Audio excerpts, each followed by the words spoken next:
यहाँ पे एक छोटी सी टेबल ली है और इसी के ऊपर मैं दोनों फॉर्मूले आपको समझाऊंगा। ये टेबल भी मैं थोड़ी सी ज़्यादा बड़ी ले ली है, मैं यहाँ से कुछ छोटी कर लेता हूँ ताकि एक बार स्क्रीन में आती रहे। ओके, अब यहाँ पे इतने पे अब ठीक है, यहाँ पे समझाएंगे।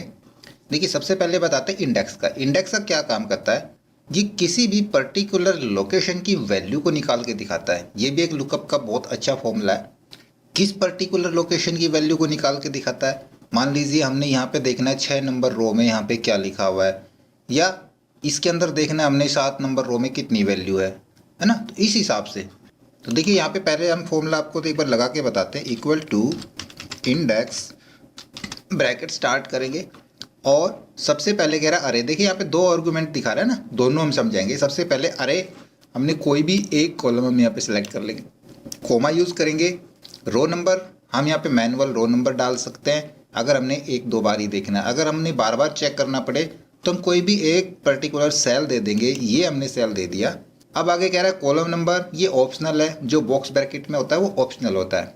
हम यहीं पे इसको क्लोज कर देते हैं, कॉलम का बाद में बताएंगे, और एंटर यूज़ करेंगे।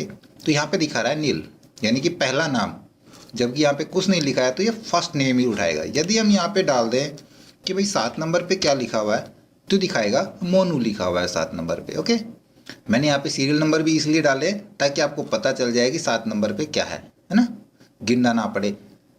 या फिर हम देखना चाहे 4 नंबर पे क्या है, तो 4 नंबर पे दिखा देगा। ये डाटा आपके पास काफ़ी बड़ा भी हो सकता है। अब दूसरा समझाते हैं। यहाँ पे आते हैं हम, इधर लगाते हैं formula equal to index bracket start करेंगे। इसमें चलते हैं, कह रहे हैं रेफरेंस। रेफरेंस के अंदर हम लेंगे पूरी टेबल। हम बेशक से हेडर रो भी सिलेक्ट कर सकते हैं, या ना करें तो भी चल जाएगा, या फिर इतना ही डाटा सेलेक्ट करना है। ये ध्यान रहे जितना हम रेफरेंस देंगे उसी हिसाब से कॉलम नंबर और रो नंबर काउंट करेगा इंडेक्स का फॉर्मूला। तो हम देखिए यहाँ से ले लेते हैं, हम कंप्लीट यहाँ से ले लिया, पूरी टेबल हमारी एंटायर टेबल सेलेक्ट कर ली हमने। कोमा यूज़ करेंगे। पहले कह रहे रो नंबर, हमने ये वाला ले लिया रो नंबर, कोमा। अब कॉलम नंबर ले लेते हैं और यहाँ पे चले जाएंगे हम कॉलम नंबर, ब्रैकेट क्लोज कर देंगे और एंटर यूज़ करेंगे। तो यहाँ वैल्यू एरर आ गई, क्योंकि अभी हमने ना तो रो नंबर डाला ना कॉलम नंबर डाला। तो हम देखें भाई, रो नंबर डाल दें हम 7 और कॉलम नंबर हम डाल दें 3 और एंटर यूज़ करेंगे। तो अब देखो यहाँ पे 326 दिखा रहा है। तो रो नंबर 7 अब ये यहाँ से काउंट करेगा ना कि यहाँ से, हमने टेबल यहाँ से सेलेक्ट करी थी ना। तो 1 2 3 4 5 6 7 नंबर होगी रो, कॉलम नंबर 1 2 3 क्या दिखाया इतने 326। इसी प्रकार अगर हम देखें कॉलम नंबर 4 में क्या है, रो नंबर 7 और कॉलम नंबर 4 में 500 है। रो नंबर 2 और कॉलम नंबर 4 के अंदर यहाँ भी 500 है। या फिर कॉलम नंबर 2 और रो नंबर 2 उसके अंदर नील लिखा हुआ है।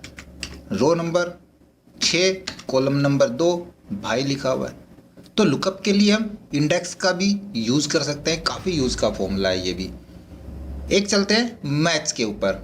मैच क्या काम करता है, यहाँ से मैं मैच का फॉर्मूला एक बार हटा लेता हूँ। मैच काम करता है उस टेक्स्ट या नंबर का पोजीशन नंबर बताता है, यानी उसकी प्लेस वैल्यू बताता है कि वो कहाँ पे है।